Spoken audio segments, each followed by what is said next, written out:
غیر ملکی کمپنیوں سے پی ٹی آئی کو ملنے والی رقوم، کس کمپنی نے کتنے لاکھ ڈالر دیے، تفصیلات آپ کو بتا رہے ہیں اس ویڈیو میں۔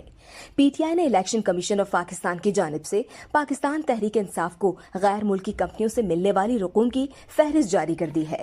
الیکشن کمیشن آف پاکستان کی جانب سے جاری کی گئی تفصیلات کے مطابق پی ٹی آئی کو غیر ملکی کمپنیوں سے ممنوعہ رقوم یو ایس اے کی 2 LLCs کے ذریعے موصول ہوئیں۔ الیکشن کمیشن کے مطابق پی ٹی آئی کو امریکہ کی 267 کمپنیوں سے $1,29,019 ممنوعہ رقم موصول ہوئی۔ الیکشن کمیشن کا بتانا ہے کہ پی ٹی آئی کو برطانیہ کی 43 کمپنیوں سے $16,226 اور کینیڈا کی 13 کمپنیوں سے $6,071 ممنوعہ رقم موصول ہوئی۔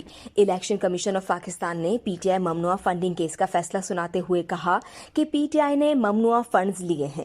عمران خان کی جانب سے پولیٹیکل پارٹیز آرڈر کے تحت پارٹی فنڈنگ سے متعلق الیکشن کمیشن میں اپنے دستخطوں سے بیان حلفی جمع کرایا گیا تھا، جسے الیکشن کمیشن نے جھوٹا قرار دے دیا۔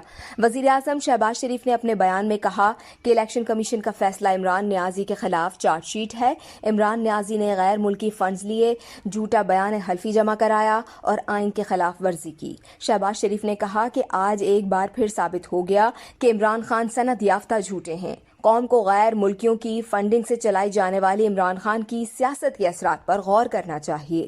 اس ویڈیو سے صرف اتنا ہی۔ مزید جاننے کے لیے سبسکرائب کیجیے ڈیلی جنگ یوٹیوب چینل اور لائک کیجیے ڈیلی جنگ فیس بک پیج۔